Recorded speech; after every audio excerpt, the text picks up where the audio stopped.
वो मांगे उजड़ गई थी, वो सिंदूर उजड़ गए थे उनके, जिनको ये आज श्रद्धांजलि दी गई है, ये हमला कर कर, आतंकवादी अड्डों को नष्ट कर कर। अब पाकिस्तान को ये समझ में ज़रूर आ गया होगा कि उसने ये बहुत बड़ी ज़िंदगी में गलती करी, जिस तरह से उसने आतंकवादी अड्डे वहाँ पैदा किए और उनको सहारा दिया। और जो भी पाकिस्तान का साथ देगा उसको भी हम ये मानेंगे कि वो आतंकवाद का समर्थक है। तो हम सबको ये चाहिए कि पूरे दुनिया से आतंकवाद को ख़त्म करने का समय आ गया है। भारत के अंदर कोई भी आतंकवादी मारा जाएगा, उसकी जनाजे की नमाज नहीं पढ़ाई जाएगी और ना ही उसे भारत के किसी कब्रस्तान के अंदर जगह दी जाएगी। ये फैसला हमारा फतवा जारी हो चुका है और ये फतवा हमेशा के लिए लागू रहेगा। इसका ऐलान भारत की 5.5 लाख मस्जिदों से कर दिया गया है कि पाकिस्तान के लिए तो खाली पूरे देश का मुसलमान ही काफ़ी है। अगर उसे छूट मिल जाए भारत के मुसलमानों को, तो हम पाकिस्तान को इसका जवाब खाली हम मुसलमान ही दे देंगे। पहलगाम में निर्दोष भारतीयों को मारकर ये कहने वाले आतंकवादी कि जाओ मोदी को बता देना, पर आज भारतीय सेना ने पाकिस्तान के आतंकवादियों को बता दिया है और पाकिस्तानी सेना के सैन्य ठिकानों को निशाना बनाकर उन्हें नेस्तनाबूद कर दिया है। इस आज बड़ी कार्रवाई पर आप क्या कहेंगे जो आज भारतीय सेना के द्वारा की गई है? इमाम जी, गर्व है हम सब भारतीयों को हमारी भारतीय सेना पर, जिस तरह की कार्रवाई करके उनके मिसाइलों को, उनके ड्रोन्स को जिस तरह से तबाह कर दिया गया। ये जवाब है उन लोगों के लिए, जवाब है उन आतंकवादियों के लिए कि जिन्होंने 22 अप्रैल को 28 लोगों की हत्या कर दी थी। उन शहीदों की याद में जो ऑपरेशन शुरू हुआ सिंदूर का, वो मांगे उजड़ गई थी, वो सिंदूर उजड़ गए थे उनके, जिनको ये आज श्रद्धांजलि दी गई है, ये हमला कर कर, आतंकवादी अड्डों को नष्ट कर कर। आज आतंकवाद पूरी दुनिया में इंसानियत के लिए ख़तरा है। आतंकवादी नासूर हैं, इंसानियत के लिए भी नासूर हैं, पूरी धरती के लिए। आतंकवादियों का कोई मज़हब नहीं होता, वो शैतान होते हैं, तो शैतानों के साथ व्यवहार भी उसी तरह से होना चाहिए।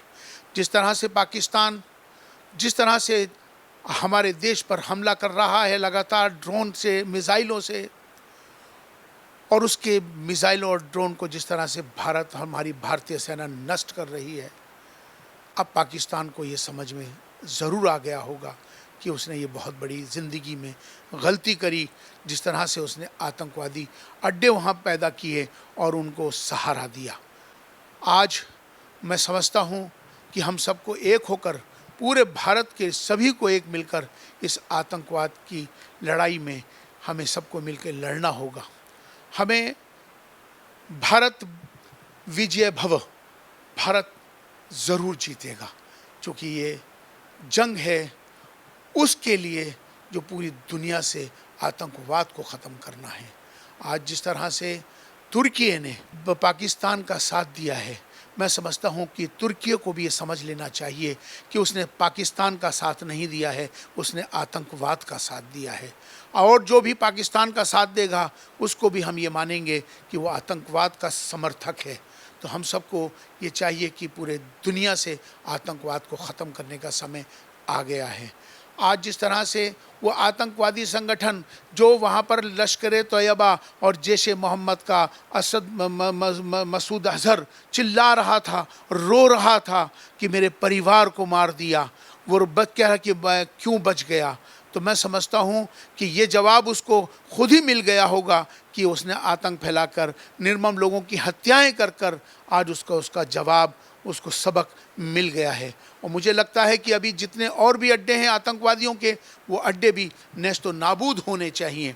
आज इस्लाम के अंदर किसी तरह से भी कोई आतंकवाद का कोई कंसेप्ट नहीं है।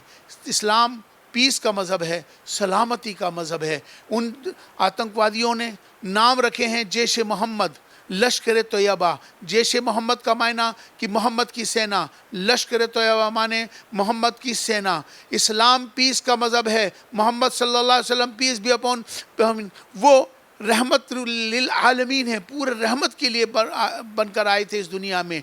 आज उनका नाम और इस्लाम का नाम लेकर ये संगठन आतंकवाद फैला रहे हैं। तो मैं कहना चाहता हूँ कि जो आतंकवादी संगठन जिन्होंने नाम जैश मोहम्मद रखा है, लश्कर तैयबा रखा हुआ है, वो अपने नामों को हटा दें और आतंकवाद फैलाते हैं, आतंकवादी नाम अपने संगठनों का रखें। इस्लाम से और मोहम्मद से उनका कोई ताल्लुक़ नहीं है। आओ हम सब मिलकर इसको हमें आज इस घड़ी में पूरा देश एक होकर पाकिस्तान का और आतंकवाद का मुकाबला करना होगा। ये जब तक मुकाबला करना होगा जब तक आतंकवाद हमेशा के लिए जब तक ख़त्म नहीं हो जाता। इसी के साथ चीफ इमाम सवाल ये भी है कि आज जहां पूरे भारत को एकजुट रहकर आतंकवादी देश यानी कि जो सरहद के बाहर से हमारे देश के मासूम नागरिकों को मार रहा है उसके खिलाफ एकजुट रहना चाहिए, पर आज हम देख रहे हैं कि तमाम ऐसे भी लोग हैं जो कि एक तरफ मुस्लिम समाज पर कलंक लगाने का काम कर रहे हैं, क्योंकि वो भारत में रहते हुए पाकिस्तान जिंदाबाद के नारे लगा रहे हैं और सोशल मीडिया पर भी कुछ इसी तरीके के पोस्ट कर रहे हैं। तो ऐसे लोगों के ऊपर क्या कार्रवाई होनी चाहिए? मैं समझता हूं कि जो राष्ट्र विरोधी, जो भारत के विरोध में कोई भी काम कर रहा हो, वो किसी भी धर्म का या किसी जाति का हो, वो भी आतंकवादी होगा। राष्ट्र प्रथम है, इसका ध्यान हमेशा रखना चाहिए। हम सबको मिलकर आज पूरे भारत के एक आदमी को मिलकर पाकिस्तान का मुकाबला करना होगा। सेना अपना काम कर रही है, सरकार अपना काम कर रही है, समाज की अपनी जिम्मेदारी है। हम सबको मिलकर इसी लड़ाई को पाकिस्तान के लिए आतंकवाद के ख़िलाफ़ हम सबको एकजुट होना होगा। और अगर कोई भी शख्स भारत के विरोध में खड़ा होता है तो मेरी निगाह में वो भी आतंकवादी है, वो भी शैतान है। उसको भी वही सज़ा मिलनी चाहिए जो शैतानों को मिले। सर, इसी के साथ अभी कुछ देर पहले आपने तुर्की का जिक्र किया था, पर यहाँ पर हम पाकिस्तान की बात करें तो पाकिस्तान हमेशा ही इस्लामिक राष्ट्रों के नाम पर रहा है और इसी बात से वो सोच रहा है कि उसे शायद पावर मिले कि और भी मुस्लिम राष्ट्र जो हैं वो उसे पनाह देंगे या फिर और मदद की जाएगी पैसे से। तुर्की के अलावा और भी कई देश हैं जो आज पाकिस्तान का समर्थन कर रहे हैं, उनके लिए आपका क्या संदेश है एज आ भारतीय मुस्लिम? हमने पिछले जुमे के अंदर जब ये आतंकवादियों ने हमारे देश पर 28 लोगों पर जो हत्या की थी, तभी हमने जुमे के अंदर ऐलान कर दिया था कि इस भारत की 5.5 लाख मस्जिदों से ये ऐलान हो गया था कि पाकिस्तान के विरोध में और आतंकवाद के विरोध में हमारा ऐलान हुआ था। उसी पर हमने एक फतवा जारी कर दिया था चीफ इमाम होने के नाते, जिसमें हमने कहा था कि भारत के अंदर कोई भी आतंकवादी मारा जाएगा, उसकी जनाजे की नमाज नहीं पढ़ाई जाएगी और ना ही उसे भारत के किसी कब्रस्तान के अंदर जगह दी जाएगी। ये फ़ैसला हमारा फतवा जारी हो चुका है और ये फतवा हमेशा के लिए लागू रहेगा। इसका ऐलान भारत की 5.5 लाख मस्जिदों से कर दिया गया है। आज हम सबको एक होना होगा। आज हमारी सबकी जिम्मेदारी है कि राष्ट्र प्रथम है, इसका ध्यान रखते हुए हमें मुकाबला करना है पूरा पाकिस्तान का, आतंकवाद का। जो भी हमारे देश के विरोध काम कर रहे हैं उनका हमें मुकाबला करना होगा। हमें सबको एक होकर इसके लिए लड़ाई में सब मिलकर करेंगे। इसी के साथ पाकिस्तान की नापाक हरकतें हमें दिखाई दे रही हैं कि कल रात भी पंजाब से लेकर दिल्ली में मिसाइलें दागी गई हैं। इसी के साथ पुंछ से लेकर पंजाब में और एलओसी में जहां पर पाकिस्तान फायरिंग कर रहा है वहां निर्दोषों की जान ली जा रही है। भारतीय सेना रिटेलिएट कर रही है तो कुछ लोग ऐसे भी हैं जो निकलकर अब सामने आ रहे हैं, जो अभी तक कह रहे थे कि कहाँ है सेना, कहाँ है मोदी सरकार, क्यों पाकिस्तानियों को जवाब नहीं दे रही है। आज जब सेना हमारी रिटेलिएट कर रही है तो वही लोग कह रहे हैं कि युद्ध बंद कर दीजिए, युद्ध बंद कर दीजिए, इससे लोगों का काफ़ी ज़्यादा नुकसान है। तो ऐसे लोगों के दोहरे स्टैंड पर आप क्या कहेंगे? यकीनन वो लोग भी मेरी निगाह में राष्ट्र विरोधी हैं जो इस समय राष्ट्र के साथ खड़ा होना चाहिए, लेकिन आज वो लोग इस तरह की बातें कर कर हमारे सेना का मनोबल को गिरा रहे हैं। हमें आज सेना के साथ खड़ा होना होगा। आज हमारी सेना पूरी तरह से पूरा मुकाबला कर रही है। उनके सारे मिसाइल नष्ट कर दिए गए, उनके सारे ड्रोन नष्ट कर दिए गए, और जब उसको कोई जवाब नहीं मिल रहा पाकिस्तान को, तो वो हमारे सिविलियंस के ऊपर इस तरह के अटैक कर कर सिविलियन लोगों को मार रहा है। वहाँ एक पंजाब के अंदर एक उसने वहाँ दरगाह पर, उसने एक गुरुद्वारे पर भी हमला किया है। ये जिस तरह का एक कायराना हमला कर रहे हैं, सिविलियंस को मार रहे हैं, वो चाहते हैं कि हमारे देश के अंदर एक घबराहट पैदा हो जाए, लेकिन हमारे देश के अंदर कोई घबराने वाला नहीं है। हम सब एक होकर इसका मुकाबला करेंगे। हम सब एक हैं, राष्ट्र प्रथम है, इसके लिए हम सब एक होकर लड़ाई लड़ेंगे। मेरा सवाल आपसे एक ये भी है कि आज जब से पहलगाम में आतंकियों ने हमारे यहाँ के निर्दोष लोगों को मारा, और जब से भारतीय सेना आज पाकिस्तान के आतंकवादी और वहाँ की सैन्य सरकार को जवाब दे रही है, इसके बाद तमाम चीज़ें हमारे देश में भी निकल कर सामने आई हैं कि हमारे देश में ही तमाम ऐसे लोग थे जो बिना वीज़ा के यहाँ रह रहे थे, वीज़ा रद्द हो चुके थे, गैर कानूनी तरीके से यहाँ कई सालों से महिलाएं रह रही थी, काफ़ी बच्चे भी यहाँ पर पैदा किए गए हैं। अब ऐसे लोगों को वापस भेजने के लिए सुप्रीम कोर्ट ने भी कल आदेश कर दिया है कि हमारा देश धर्मशाला नहीं है। जिस देश से ये लोग आए हैं उस देश को इन्हें जाना पड़ेगा, चाहे बांग्लादेशी हो या पाकिस्तानी महिलाएं हों। इस पर आपका क्या टेक है? यकीनन जो यहाँ का नागरिक नहीं है उसको यहाँ रहने का कोई अधिकार नहीं है।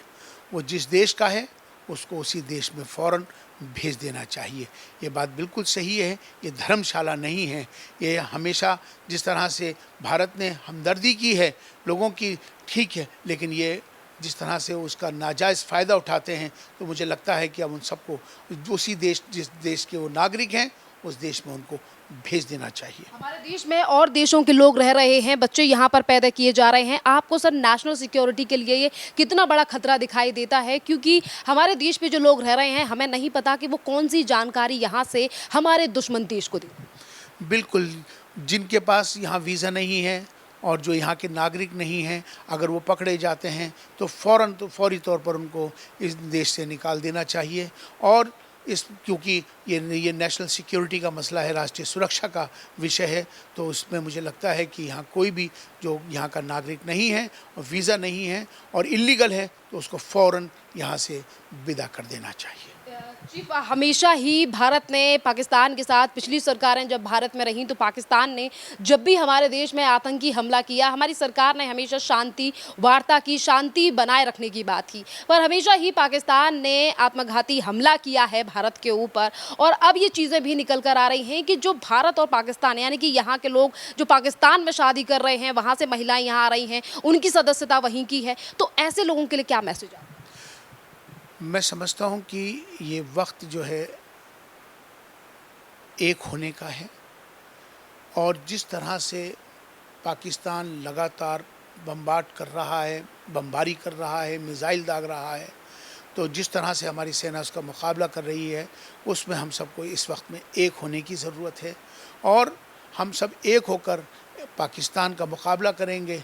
वैसे तो हमने ये कह दिया है और हम फिर कह रहे हैं कि पाकिस्तान के लिए तो खाली पूरे देश का मुसलमान ही काफ़ी है। अगर उसे छूट मिल जाए भारत के मुसलमानों को, तो हम पाकिस्तान को इसका जवाब खाली हम मुसलमान ही दे देंगे। बहुत बहुत धन्यवाद सर।